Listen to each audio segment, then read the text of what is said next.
Alam nyo kasi, kaya natin inaalam yung ugali, karakter, klase, ng mga unang Kristiyano, yung kabilang samahan ng una. Kasi, dapat, kung paano sila noon, ganun din tayo ngayon eh.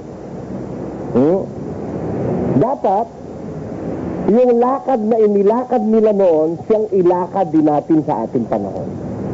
Mayroong pahayag na ganito si San Pablo, nagsilakad kami sa, pakinggan nyo, Pinamanikan ko si Tito at sinugo kong kasama niya ang kapatid. Kayo bagay dinaya ni Tito? Hindi baga kami ay nagsilakad sa isang espiritu? Ayon. Ang lahat ng Kristiyano lumalakad sa isang espiritu. If you walk in that spirit, where the apostles walked 2,000 years ago, ano manifestation nun? Makakapareho ka ng mga unang Kristiyano.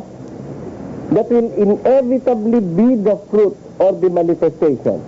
Pag lumakad ka kagaya ng espiritong nilakaran nila noon, makakapareho ka. Pakinggan niyo ang katunayan.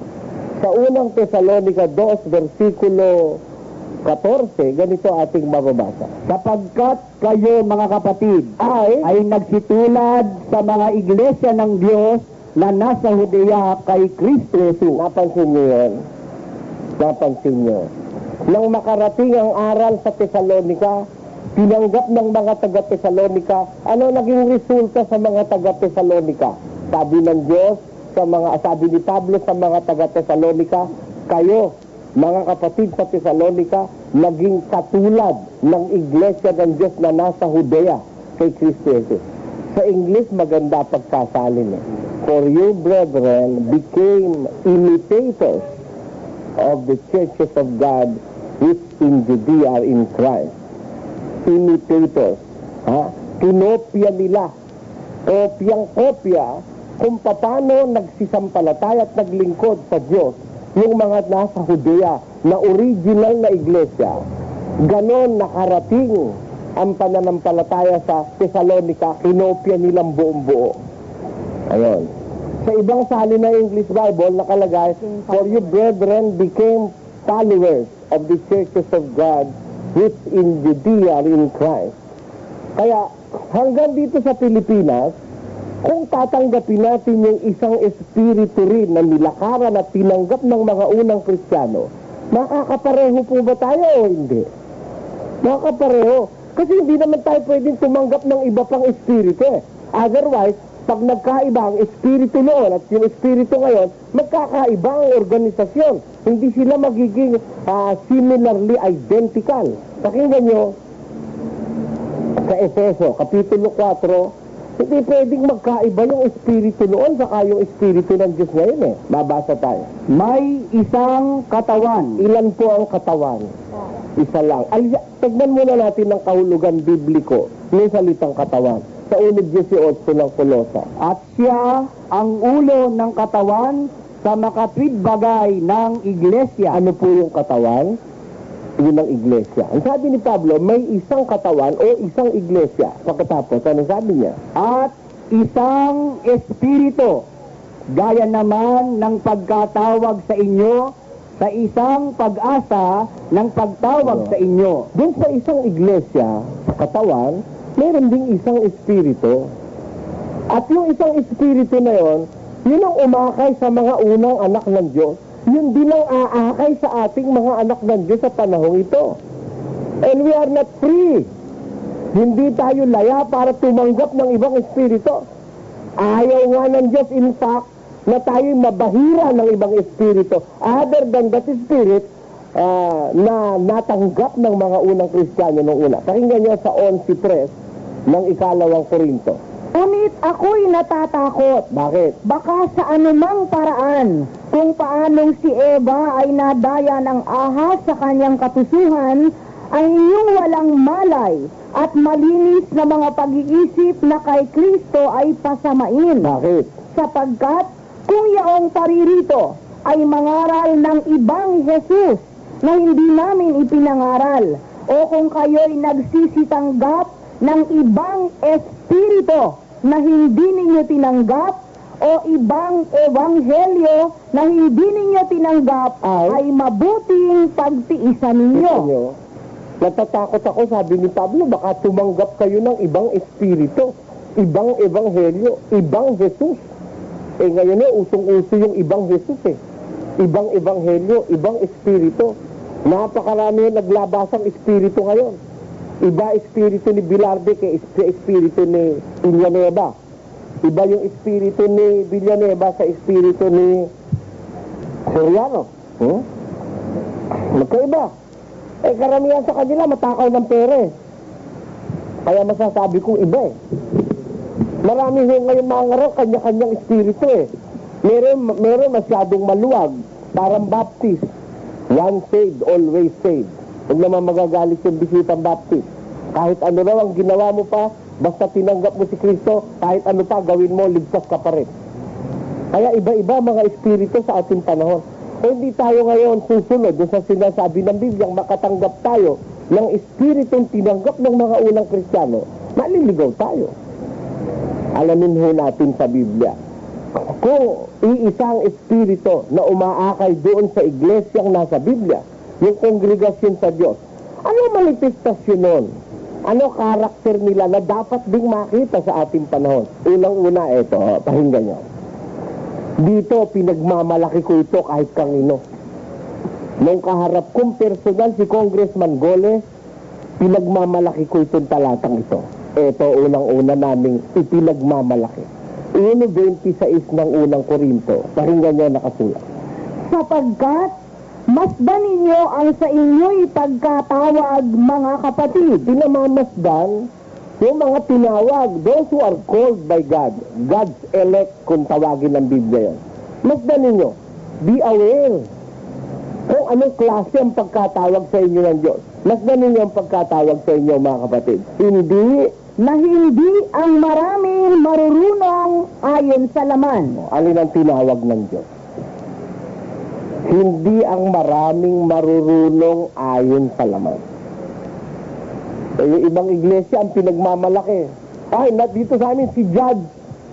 Nandito sa amin si Justice. Nandito sa amin si President. 18 ang senador na kaalib sa amin. Yun ang pinagmamalaki. Halatang-halata hindi bibliko yung kanilang salita. They are not being guided by the Spirit, but guided the apostles and the prophets in the first century church. Ang ipinagmamalaki ng mga ngaral ngayon, marami silang miyembro, mga sikat. Andito sa amin si Marilyn Monroe. Sabi ng Biblia, masdan ninyo ang pagkatawag sa inyo, mga kapatid, sa mga Kristiyano ng una. Hindi ang maraming marunong ayon sa laman. Kaya dito sa amin, may abogado, hindi marami. May inhinyero, hindi marami. May doktor, hindi marami. Meron mga may kapangyarihan, mga pulis, mga kapitan, hindi marami. Alin ang marami? Tuloy. Hindi ang maraming may kapangyarihan.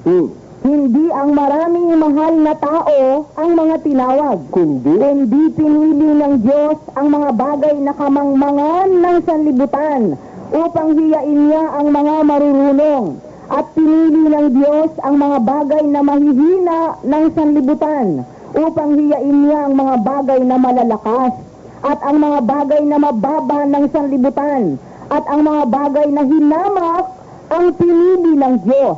Oo, at ang mga bagay na walang halaga upang mawalang halaga ang mga bagay na mahahalaga upang walang laman na magmapuri sa harapan ng Diyos. Sabihin nyo, yun ang intensyon ng Diyos, kaya pala pinagpipili, walang kwenta Walang halaga, mga hamak, mga dukha.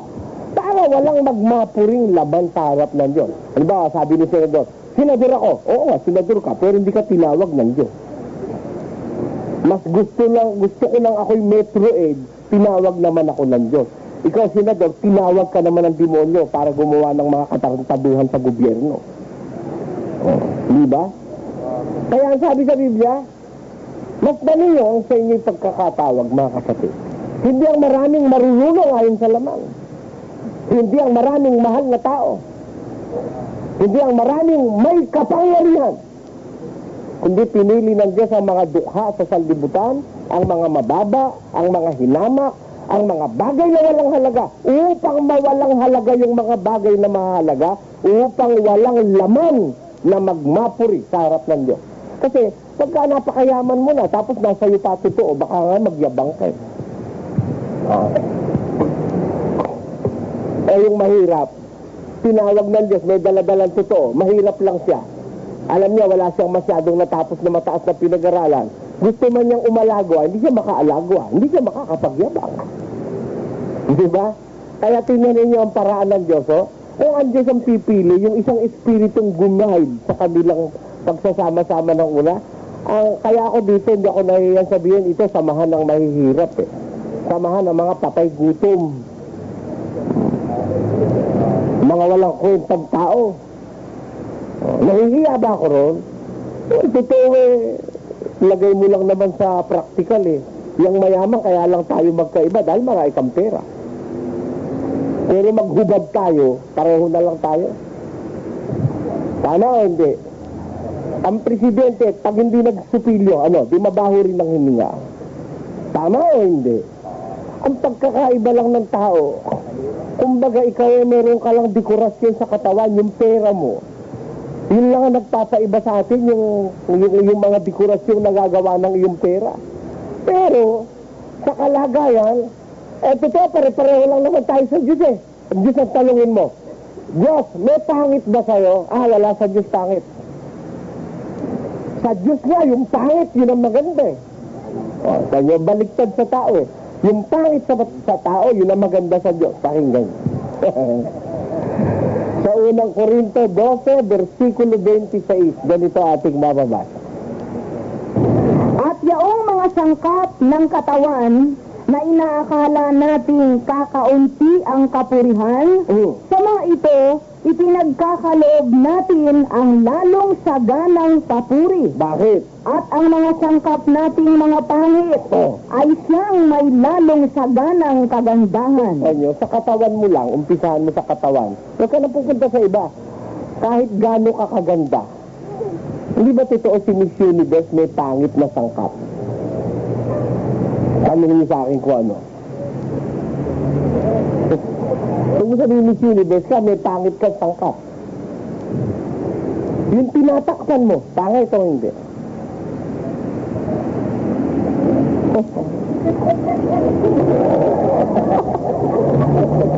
Kaya mga tinatakpan, pangit eh. Pero sabi ng Diyos, yung mga sangkap ng ating katawang inaakala nating pangit, doon natin ibigay ang lalong saganang papuri. Sapagkat, bakit gano'n? Sapagkat ang mga sangkap nating mga pangit ay siyang may lalong saganang kagandahan. Kita nyo. At ganyan pa nga ang kailangan. Tuloy. Yamang ang mga sangkap nating magaganda ay walang kailangan. Tingnan, yung mga sangkap na magaganda, kung minsan, hindi masyadong kailangan. Alin yun? Yung kilay. Maganda, hindi. Subukan mo alsin yung kilay mo't mukha kang multo. Maganda yan. Pero you can live without your eyebrows. Yes? Yung mga pilik mata na nagpapaganda sa mata, alisin mo. Buhay ka pa o hindi? Buhay ka pa. Yung mga sangkap nating magaganda, walang masyadong kailangan. Ngunit, datapwat, hinusay ng Diyos ang katawan na binigyan ng lalong saganang puri yaong sangkap na may kakulangan. Kita nyo, kung alin pa yung mga sangkap na pangit at may kakulangan, yung tama siya hinusay ng Diyos eh. Tingnan mo yung anus, hindi po, yung tumbong mo. Diba? Yung anus, pangit yun eh. Kahit Miss Universe ka, pangit yun eh. Yun ang kailangan mo, yung pangit na yun. Kung wala yun, yung dinadaanan ng mabaho, pangit na lalabas. Hindi ka tatagal sa buwan, patay ka. Pero, pwede kang mabuhay na walang kilay, walang ilong. Meron tao nakita ko, butas lang, walang ilong. Butas lang. Meron namang ilong, parang itinumpok na kamatis. Ang pangit talaga. Pero, kailangan yung pangit na yun. Ultimate, hindi ka makakahinga.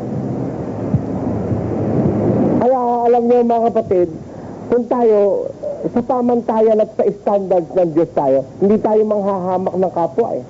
Bakit? Para sa Diyos kung alin yung pangit, sino maganda. O tinanin nyo sino ang kuba rito? Taas ang kamay. Kamodi, walang kuba. Kaya pag may isang kuba, very special yung kuba na yun. Biro mo sabahin natin siya lang ang kuba. Hindi ba? Sino ang duling dito ngayon? Bibira ang duling. Lalang ng Diyos yung duling eh. Pero para yun ay ating hamakin, nilalabag natin. Kasi yung humahamak sa kanyang kapwa, ang Diyos ang hinahamak. Pakinggan nyo. Siyang tumipighati sa dukha ay humahamak sa may lalang sa kanya. Sino lumalang sa dukha? Pinighati mo yung dukha. Sino ang pinighati mo? Hinahamak mo, lumalang sa kanya. Kaya yung pangit, pinintasan mo, parang ang pinintasan mo yung kanyang creator. Di ba ganon mga kababayan? Because it is God who created them. Sabi nga ng Biblia, sabi nga ni Rizal, cada nota que el viento murmura, cada rayo de luz en el sol, cada flor en la verde llanura es un himno, la gloria de Dios. Es un mundo en lira sublime que modula con eterna canción. Si suspira, si canta o si gime, siempre, siempre, la gloria de Dios. Lahat ng yan sa ikaluluwalhati ng Diyos yan. Each note that the wind murmurs, each ray of light from the sun, each flower in the green meadows teaches us the glory of God. Yan ang sabi ni Rizal. Alin na sa nilikha ng Diyos ang hindi nagpapakilala ng kanyang kadakilaan? Lalo na kaming mga pangit. Mas mahalaga sa Diyos ang mga pangit. Kaya yung mamimintas, ako pipintasan niyo, hindi tatalab. Kahit lahat ng pintas, ipintas niyo sa akin. I believe I was made like this. I may not be perfectly witty, but I am perfectly me. And I love the way God created me. Wala tayong dapat ikaya. Yun ang ginawa ng Diyos Kung yung ilong may tiwarik, mga gawa mo. Kung minsan, akala niyo ba, pinagkakakitaan lang, matangos na ilong, tingin si Aping. Kumita sa laki ng ngipin. Si Suraida, kapangitan niya, kumita na yun. Tayo? Pangit si Suraida talaga. Huwag ka naman magagalit, naging guest ko yun nung araw sa TV sa natin Talagang pangit, pero kumita yung kapangitan ni Suraida. Hindi naman lahat lang kumikita lang yung kagandahan Alam nyo, mayroong kagandahan sa likod ng kapangitang pisikal. You may be physically pangit, ugly, but still you can be spiritually beautiful. Yan po ang dapat nating maintindihan. Kaya yung unang iglesia, kung mamasdan mo, hindi ka para ng mga iglesia ngayon iglesia ngayon, pinagmamalaki, marami silang senador, marami silang mga kongresista, marami. Yung una, masdan ninyo ang pagkatawag sa inyo. Sabi po ni San Pablo, hindi pinili ng Diyos yung maraming marurunong ayon sa laman. Hindi yung maraming mahal na tao. Hindi yung maraming makapangyarihan ang pinili. Bagkus pinili ng Diyos yung mga dukha, yung mga mababa, yung mga hinamak sa sanlibutan. Yun ang tunay na samahang sa Diyos. Kaya ngayon, pagkahalimbawa, ang iglesia mo, lahat ng senador nandyan, kabahang ka na. Nakuha niyo yung message ko, mga kapatid. Pag ang kinaliban mong iglesia, lahat ng senador nandyan, kabahang ka na. It doesn't conform with the promptings of the scriptures. Kasi if it is in conformity with the scriptures, yung samahan ng unang Kristyanismo, maraming mga puro mahihirap ang karamihan, hindi puro mayaman. Pag ang samahan mo, puro kayo artista riyan, puro kayo matataas na tao, kabahang ka na. Mahuhulog ka sa oasis of the desert. Yung iba, pinagmamalaki kung sila yung mga, puro sila artista, puro sila mayayaman, puro sila mga senador. Hindi dapat sila ipagmalaki mo. Ang ipagmalaki mo, nakakita ka ng diwa ng Diyos, yung Espiritu ng Diyos.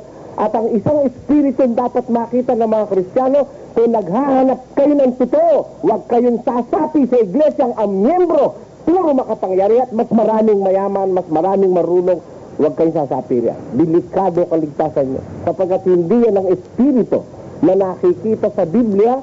Ang espiritu na sa Biblia, yung samahang sa Diyos, mas marami rin dukha eh. Tingnan ninyo yung mga mangangaral nung una. Kaya yung yayabang-yabang ngayon, tapos daw sila ng theological seminary. Ha? Tapos sila ng mga school, Bible school, nag-aral ng Greek, Latin at Grego. Dapat nyo ba ipagyabang nga? Tingnan ninyo nga yung mga mangaral ni Kristo nung una. Basa. Nang makita nga nila ang katapangan ni Pedro at ni Juan at pagkatalastas na sila'y mga taong walang pinag-aralan at mga mangmang ay nangagtaka sila at nangapagkilala nila na sila'y nakakasama ni Jesus. Nakita ikaw nila ang tatapang ni Pedro at ni Juan. Nakilala nila sila mga taong walang pinag-aralan at mga mangmang. Nagtaka sila. Meron mo walang pinag-aralan pero tatapang. Ulitin natin. Nang makita nga nila ang katapangan ni Pedro at ni Juan. Sino si Pedro? Unang-unang tinawag na apostol. Sino si Juan? Minamahal na apostol. Ano sabi ng Biblia? Ulit. Nang makita nga nila ang katapangan ni Pedro at ni Juan. Ngayon ba, yung mga pastor nyo ba, matatapang?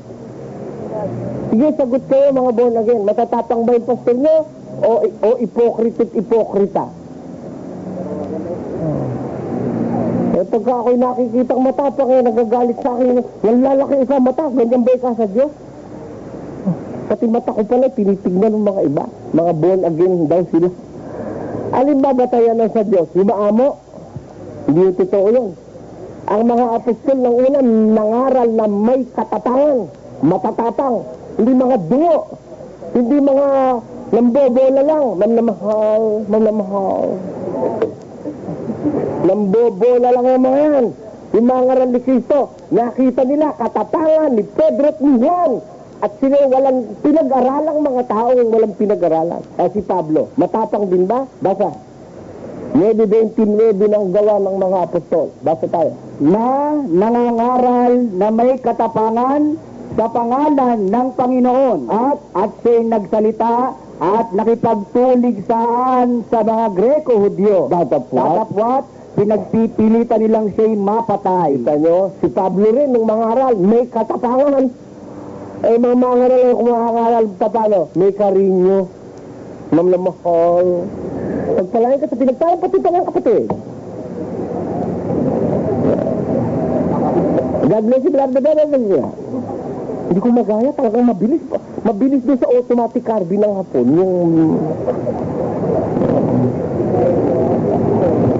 Mga bulahan, binobola, miyembro. Ganun ba ng mga aralang mga alagad ni Kristo noong una? Hindi ganon. Alam niyo, yung bobola, nagpapakita, kunyari, magagalang sila, kunyari, maaamo. Alam niyo, sikreto nun, basa sa Judas 16. Ang mga ito'y mga mapagbulo, mga madaingin, na nagpapakita ng galang sa mga tao. Bakit nagpapakita ng galang? Dahil sa pakikinabangin. Ayun.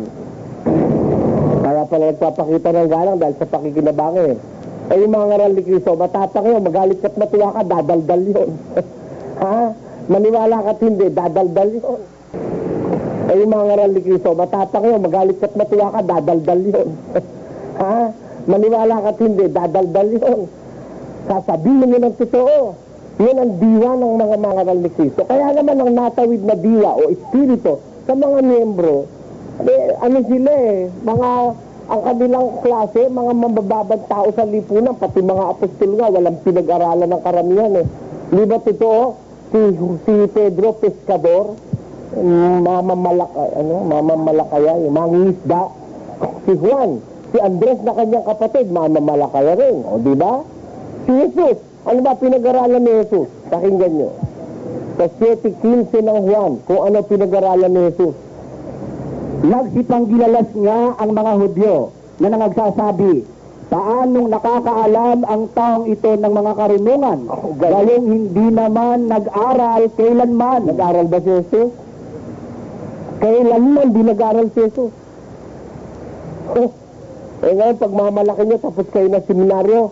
Kung gusto nyo, tawagin nyo tapos na lahat ng seminaryo. Lahat ng seminaryo na pasok niya. Tawagin nyo. Yung tapos na, yung nagyayabang na tapos na seminaryo, kahit lahat ng seminaryo napuntahan mo, mag-usap tayo sa Biblia. Tawagin nyo. Gusto nyo lahat, sila lahat tawagin nyo eh. Isa-isa lang. Hindi naman ako kuha sa yabang eh. Ako tapos may degree ako. Anong degree mo? 260 degrees o 180? Kaya ako naiinis ako dun sa nung araw, yung sa Guagua, meron doon isang mangangaral, tawag nila pare. Paano kayo kalalabang kay Soriano? Hindi naman nag-aral yun. Hindi naman marunong na Latin yun. Hindi sabi sa mga tao, pinatawag ko, sabi mo ako, kay Padre de la Cruz, marunong ako Latin. Tawag Latin lang pala ako eh. Kaya mag-usap kami.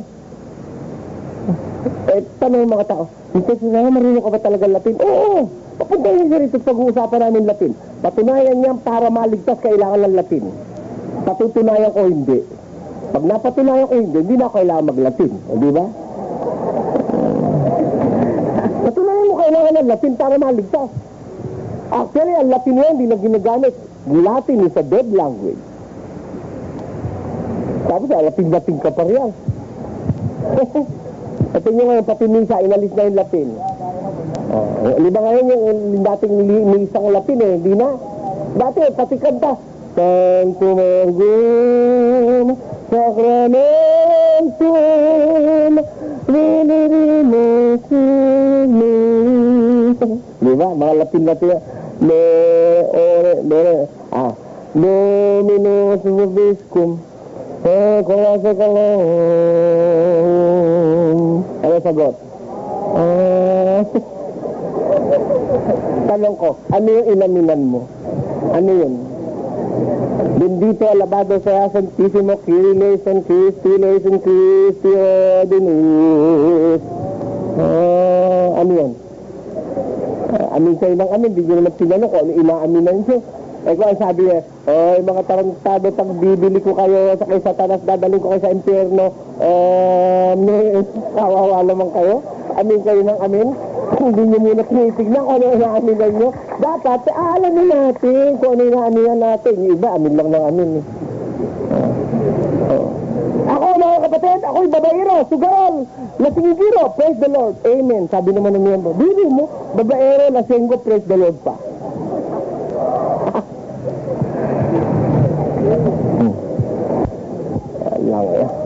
Kaya mga relihiyong napagtututunan natin sa panahon ito, mga relihiyong sampay bakod dyan. Hindi totoo yan. Bunga lang yan ng negosyanteng mga ministro na nagpapayaman lang sa relihiyon. Halatang halata mo na nagpapayaman eh. Ang kanilang rehistro, corporation zone eh. Hindi mo corporation zone, nagtayo ng korporasyon, siya treasurer, siya pa rin ang puno. Ang auditor, asawa niya. O ano, makakalabas dyan. Magkaka-connive kayo para lukuhin ng miyembro. Sabihin natin, kulang ng 30 milyon. Mga kapatid, kulang tayo ng 30 milyon. May utang tayo kay El Shaddai. Sila magkakakutsabe. Sino tututulbe? Kayo lang nagbibilang ng pera. Di ba? Tama o hindi? Kayo lang nagbibilang, walang auditor eh. Kaya nga sabi ko sa mga kapatid dito, may policy tayo. Kahit na naanib ka na, nabotismo ka. Halimbawa, duda ka sa pera, huwag ka mag-aabuloy. Tingnan mo, 1 buwan, 2 buwan, 3 buwan, duda ka pa, huwag ka mag-aabuloy. 6 na buwan, huwag ka mag-aabuloy. Yung mga miyembro sa Novaliches nung araw, natatandaan niya, sa Bignay, nabalitaan ko, mayroong duda sila sa abuloyan. Nagpadala ko ng sulat na sirkular. Sa mga kapatid sa Bignay, walang abulo yan sa Bignay. Pero didistinuhan kayo, sasamba kayo, may pag-aaral, may Bible study, may worship service, walang pera, walang abulo yan. Taong mahigit, walang abulo yan. Nung hindi makatiis, pumunta sa akin yung mga miyembro. Kapatid, tanggapin mo na naman yung abulo namin. Wala na ba kayong duda sa pera? Wala ho. Wala na pala. Sige. Kaya gusto nyo? Kayo mga nakikinig sa palatuntunan ito. Gusto nyo subukin ng iglesia itong ipinangangaral namin sa inyo. Pumasok kayo, huwag kayo mag-aabuloy. 1 buwan, 6 na buwan, 1 taon. Kung gusto nyo, gusto nyo 10 taon. Huwag kayo mag-aabuloy. Pero kasama ka, babautismo ka, pero walang abuloy. Subukan mo kung ititiwalag ka namin. Dito hindi tinitiwalag ang hindi nag-aabuloy. Ang tinitiwalag dito yung babairo, sugaro, lasinggo, drug addict, yun, mga murderer, mga rapist, yun ang tinitiwalag dito. Pero yung walang abuloy, hindi mo tinitiwalag dito. Subukan nyo. Pumasok kayo, huwag kayong mag-aabuloy. Subukan nyo lang mga kabayan. Give it a try. At nakikita nyo kung gaano kadalisay na relihiyon ang pinagsasama-samahan namin. Kasamahan ito. Hindi pera layo namin dito. Dahil kung pera layo ko, ba't naman marami naman pagkakakitaan ng pera, ba't naman relihiyon tawa gamitin mong paraan? Magmamulot ka lang ng boting basag, kikita ka rin eh. Alam niyo ba yung boting basag ay 3 piso sa kilo? Yung mga binasag ng cantibol, damputin nyo kaysa makasugat sa daan, ilagay sa sako. O sa amin nyo dali, mabayaran ko. 5 piso pa, babayaran ko. Boting basag, nabibili. Plastic, nabibili. Yung basura, nabibili. Karton, nabibili. Babayaran ko yung karton nyo kahit 4 piso ang kilo. Mga karton pinagbalutan ng mga kung ano-ano mga dilatar yan. Tipulin nyo. Kikita ka. Di ba mga kababayan? Ba't naman gagamitin mo pa yung pangalan ng Diyos? Wala ka namang kilabot sa katawan. Wala. Para kumita ka lang, salita ng Diyos ang kakasangkatanin mo. Maraming ganyang pastor ngayon. Huwag mo kayong padadala sa ganyang mga pastor. Kasi dadaling kayo sa impyerno niyang mga yan. Ako naniniwala, relihiyon, hindi ho benepisyo. Sakripisyo, relihiyon.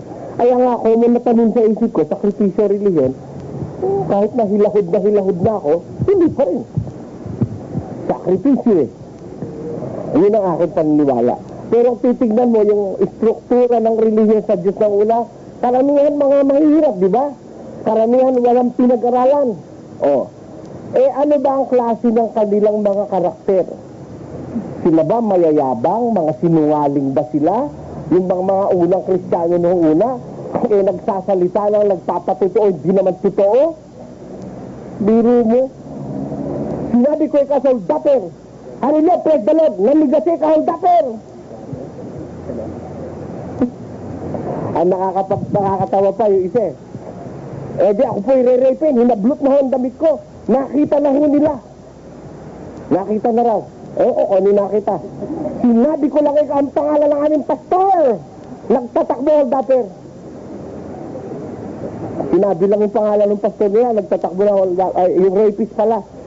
Yung mangre-rape sa kanya, nung sabihin niya ang pangalan, nagtatakbo. Hindi niya alam, kaya tumakbo kasama yung sa mangre-rape sa kanya.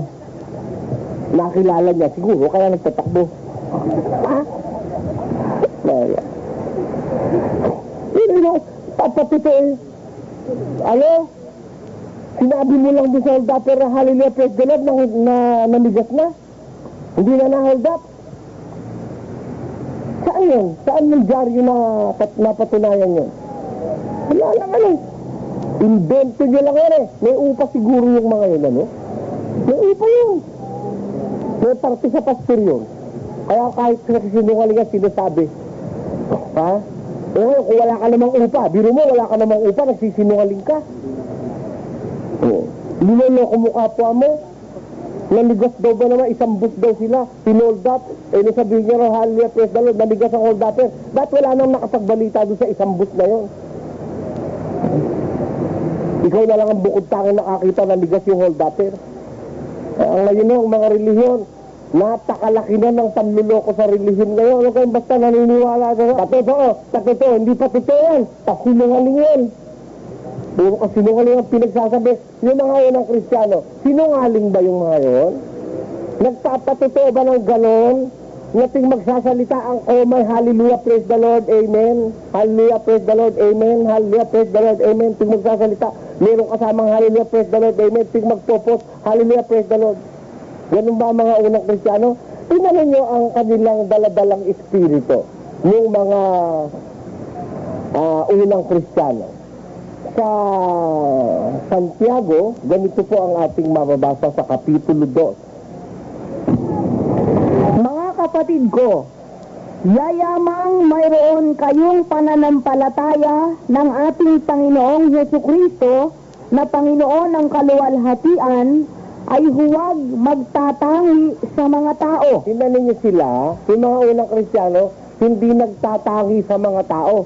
Ano ba ibig sabihin ng pagtatangi sa mga tao? Tuloy. Sapagkat kung may pumapasok sa inyong sinagoga, ang isang tao na may singsing na ginto, at may magandang kasuotan, at may pumapasok namang isang dukha na may damit na hamak, at inyong itangi ang may suot na damit na maganda, at inyong sabihin, maupo ka rito sa dakong mabuti. At sa dukha ay inyong sabihin, tumayo ka riyan, o maupo ka sa ibaba ng aking tungtungan, Ay. hindi baga kayo'y nagtatangi sa inyong sarili, at nagiging mga hukom na may masasamang pag-iisip? Ate nga niya, mga iglesia ngayon, nagtatangi o hindi? Nako, pagkahuwes at abogado, nandun sa harap.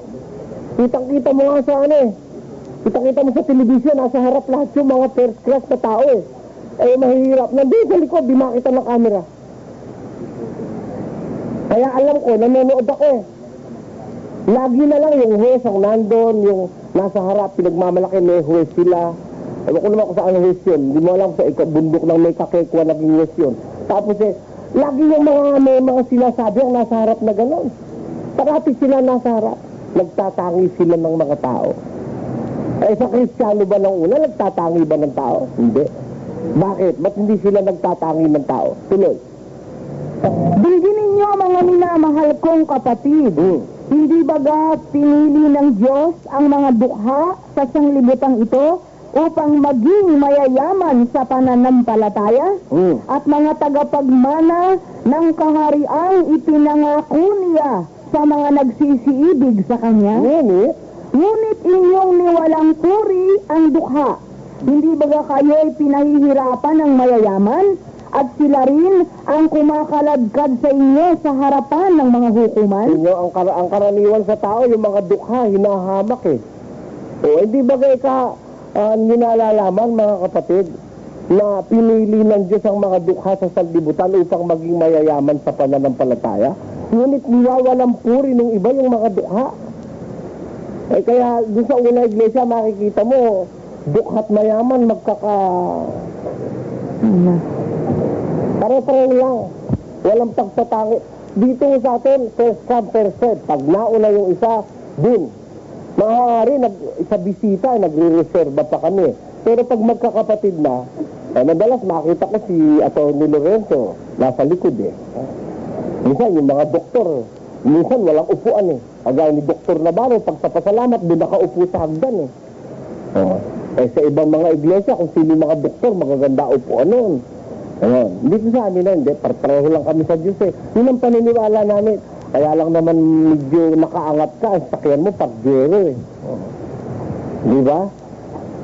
Kami, sasakyan namin, yung sasakyan nga ni Brad Arthur, nakarating ng Bisaya eh. Sabi ko, sa laki ng pananampalataya nung nakasakay, yung Kalbogo, may nakarating ng Bisaya, hawanan din sa kabalik ng maayos eh. Kaya alam nyo, sabi sa Biblia, yung samahan ng Kristyanismo nung una, ano sila, hindi sila nagtatangi ng mga tao. Mas marami mahihirap, mga lowly spirit, walang maipagmamalaki kasi. Mga, parang yun ang nakita dito. Kaya dito sa ano, no, pasensya na kayo mga bisita dito, no, makakatabi mo dyan, walang perfume. Makakatabi mo, walang parfum. Ang perfume niya, pasensya na kayo. Nahihirap kasi yan eh. Minsan nga makikita mo yung sinyelas niya, parehong kanan, parehong red. Napulot lang kasi yung isa. Ganon, mga Kristiyano nung una, ganon din eh. Pero, naitaguyod ni Jesus ang unang iglesia, walang pagtatangi sa kanino man.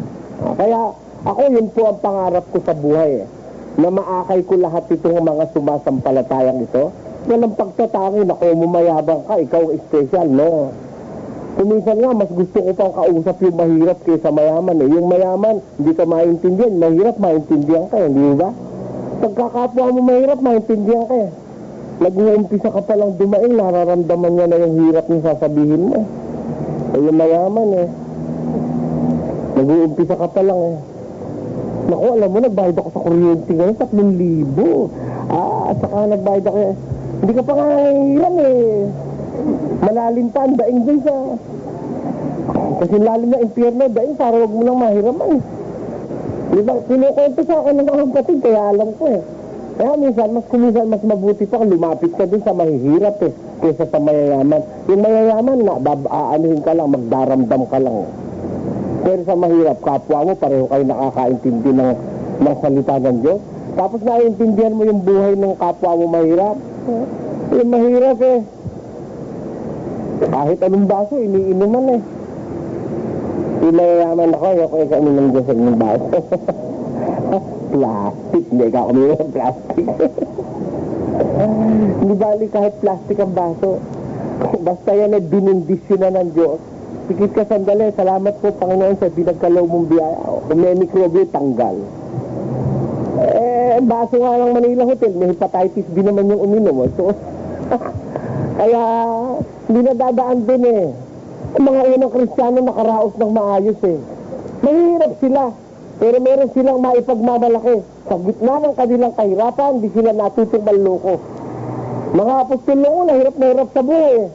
Yung mga ngaral ng Diyos noong una, hirap sa buhay, pero hindi nanloloko. Pakinggan nyo. Hindi ko inimbot ang pilak ni Numan, o ang ginto, o ang pananamit. Ano ang sabi ng apostol? Hindi ko inimbot ang pilak ni Numan, ang ginto, o ang pananamit. Tuloy. Malalaman din ninyo na ang mga kamay na ito ay nangaglilingkod sa mga kinakailangan ko. Alam nyo, kamay kong ito naglilingkod sa kailangan ko pag wala siyang makakain, pag wala siyang magagastos. Naghahanap buhay si Pablo, gumagawa siya ng tolda. Sa kanya binibenta. Mga ngaral kayo, yayaman, ano? Mga apostol nung una, hihirap eh. 4, pakinggan nyo sa 11. Hanggang sa oras na ito'y nangagugutom kami, at nangauuhaw, at mga hubad, at mga tinampal, at wala kaming tiyak na tahanan. Hanggang sa oras na ito, nagugutom kami. Sabi ng mga apostol. Ngayon, yung mga apostol ngayon, mababasa ba nila yun? Sige. Maghanap kayo ngayon ng apostol. At ipabasa niyo yun. Hanggang sa oras na ito, nagugutom kami. Naku, hindi, bundat na bundat ka, walang iyak eh. Sa dain ng abuloy na kinukolekta mo eh. Ulitin natin, pakinggan nyo. Hanggang sa oras na ito'y nangagugutom kami. Mga alagad ni Kristo ng una, mga apostol, mga kakarala, nagmimilagro ng totoong milagro, pero nakakaranas ng gutom. At mga uuhaw, at mga hubad, at mga tinampal, at wala kaming tiyak na tahanan. Kita nyo? Yung mga yun, nakapalasyo ngayon. Palasyo. Ha? Yung mga apostol nung una, walang tiyak na tahanan, nagugutom, nauuhaw, mga hubad, mga tinampal. Kami naging gaya ng yagit sa sanlibutan. At sukal ng lahat ng mga bagay hanggang ngayon. Kanya, yagit na sukal pa. Mga mangaral ngayon, ako hindi yagit. Pag lumabas may wang-wang pa eh. Ha? Ang escort ay katakot-takot ng dami. Magkabi-kabilang kanto ng mga nakahilerang bantay. Yung ba yagit? Mga apostol, yagit eh. Yagit ng sanlibutan. Sukal ng lahat ng bagay hanggang ngayon. Kaya makikita nyo, napakalaki ng pagkakaiba ng unang kongregasyon kaysa sa mga sinasabi nila ngayon, ano? Kasi, binago nila iba na ang espiritu nasa kanila, espiritu na ng pangungwarta. Siyempre, pag makwarta ka na, marami ka ng Mercedes-Benz. Tama o hindi? Marami na escort, marami ka ng mga security guard. Nakapalasyo ka na, may aeroplano ka pa, meron ka pa jet. Tignan ninyo sa Amerika, may jet na, may aeroplano pa. Sadain ng pera. Napakaraing pagkakakwartahan eh. Umanta, itinake, binenta sa miyembro. Ha? Pinakanta yung anak. Naku, ang boses naman ay talaga parang nagagaling sa impyerno ng tinog. Kung may mga miyembro sumasampalataya, binibili rin. Milyon-milyon din ang kita ron. Gumawa ng panyo, nilagyan ng pangalan ng Diyos. 41. Dito mo yun, ang puhunan lang daw, wala pa 10 piso, 40 benta, di 30 na agad. Kung 2 milyon ang bumili, ilan yun? 60 milyones na yun. Di ba? O kopya ng ilang talata sa Biblia, lalagay sa kalendaryo, bebenta. Maraming pagkakakitaan ngayon, mga kababayan. Pati nga yung tape ng preaching nila, binibenta rin eh. Sabi, puhunan lang daw. Puhunan, 500 puhunan. Magkano ba VHS? 80 pesos, 70 pesos, nakabili ka na eh. Eh, yung kanilang preaching, hingi ka 250. Bayad lang daw yung subtapes. Yan eh, puro negosyo. Kaya masasabi natin, mga kapatid, magkaiba, yung bandiwa nung dating iglesyang nasa Biblia sa mga iglesyang naririto sa ating panahon. Kaya mag-ingat lang po kayo, mga kababayan. Magpatuloy kayong mag-aral, magsuri sa pamamagitan ng programang ito. Linggo-linggo, hahatira namin kayo ng mensaheng nasa Biblia.